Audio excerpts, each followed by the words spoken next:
好，各位们好，我是抖买买，我现在正在进行例行的夏季旅行啊。我从上海出发，经过合肥、南昌、东莞、湛江、海口，然后到了万宁。现在呢，从万宁开始返程了。我目前在广东的粤西，我们已经行驶了3751公里，然后整个前2500公里到万宁的这一段，我都完全是使用换电站，一次电都没有充，对这样一个过程。然后现在回程的路程中，我在粤西未来在粤西的那个换电站相对来说比较少啊。更加期待新圆通计划，所以我在充电。等待充电这个过程中真的好无聊啊！毕竟换电3分钟，换完就可以上厕所，赶紧跑路了，对吧？充电这个过程真的要等蛮久的，所以就跟大家闲聊一下，聊一聊我的迪卡侬 GCR 这台刮车的改装吧。因为前几天我拍了一些骑行的视频，有朋友问这个刮车很好看啊，跟新灰色的 ET5T 很配，到底花了多少钱？所以就聊一聊。那首先呢，我这个车是迪卡侬的 GCR 刮车，之前我做过一期视频，对吧？当时我买的价格呢是19999块钱，后来买了没多久之后，迪卡侬就降了3000块，16999，马上要双11了，我估计，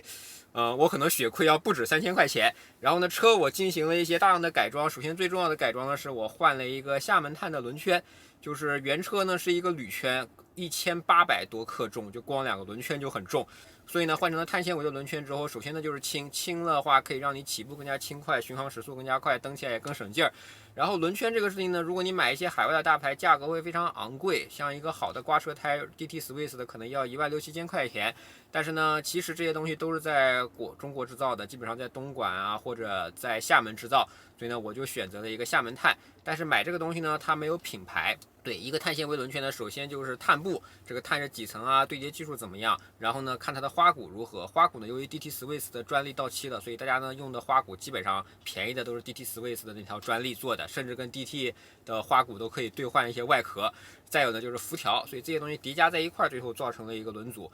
我就不具体推荐我在哪家买的，这个东西需要一些经验，甚至需要一些口碑。但总之呢，我买的这个轮组很便宜，很轻啊，630克加545克的重量，光这个轮组就比原来的铝合金轮组轻了有将近800克。然后同时呢，我也把价格忘聊了，价格呢，嘿嘿，厦门碳真的很便宜啊，3800块钱，其实是在厦门碳中已经算贵了，有一些更便宜的，可能2000多块钱出头就能买到。总之这个大家自己判断吧。然后轮胎原车配的是44C 的轮胎，我觉得在上海啊以及我周边的一些出行，44C 有点过于粗暴了，所以我换了一个世文的313C 的 All Road 这个刮车胎，虽然还是有凹起凸纹，但是宽度变成313C。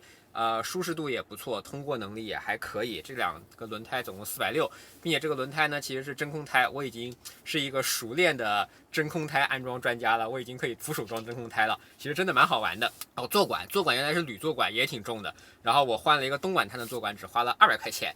坐垫原车的坐垫我给换了，我换成了一个东莞碳的3D 打印坐垫，500多块钱。坐垫这个事情呢，如果你选 Specialized 的，就是闪电的，基本上一个舒服好一点的终端坐垫要1000块钱，如果是3D 打印款2000到3000块钱很正常。然后我呢，反正日常都是骑行裤啊，我选了一个东莞碳的3D 打印的，反正它的底部是碳板，硬呢是真的硬，然后顶上的那个3D 打印，它是3D 打印嘛，是分区的，所以每一个区域压下去，对我来讲是绰绰有余了，并且我骑行目前单次最远也就100多公里嘛，所以我觉得还是可以的，没问题，挺好使。车把呢，因为我做完了 fitting 之后，原车是上把位42厘米，下把位45厘米，真的太夸张了。我换了一个大10的分体把，只要500块钱。为什么没有选择一体把？主要是因为走线比较麻烦，然后外加上不好拆。分体把呢还是比较好拆的，就换完分体把之后，你还要重新换上你的那个把带啊什么的。如果这个没有技术缠的话，可以去外面找人帮你缠一下，也不是很贵。然后曲柄，我原车是172.5的曲柄，我觉得有点长。我fitting完了之后，确实也建议换成167.5。本来呢，我只想买一个 Force 的曲柄，原车是 Rival 一个大铁块，但是我找遍闲鱼也没有买到加宽的 Y 的版本的Force 曲柄，所以呢无奈买了一个 Red 版本的曲柄。Red 嘛就是顶级嘛，价格呢就是3000块。顶级的好处就是它是个顶级货，你就会觉得骑起来真轻。如果骑的速度还不够快，那一定是自己的原因，而不是车的原因了。然后牙盘原车是38T 的盘，但是我换了一个 Red 的牙盘，也是38T 的，只不过呢它是可以加功率计的。因为这个尺寸38T 的单盘，它所选用的功率计在市面上非常少，有人选择，所以呢你可以买到捷安特的 Power Hello。这个功率计只要999块钱，而且它还是一个牙盘式的功率计。你想，牙盘功率计一般来说要比那种单侧贴片式的功率计要准不少。对于我这种峰值功率400多瓦、巡航功率100多瓦的选手来说，用的绰绰有余了。当然，这个功率计捷安特说它的误差是正负1.5%，其实也很准了。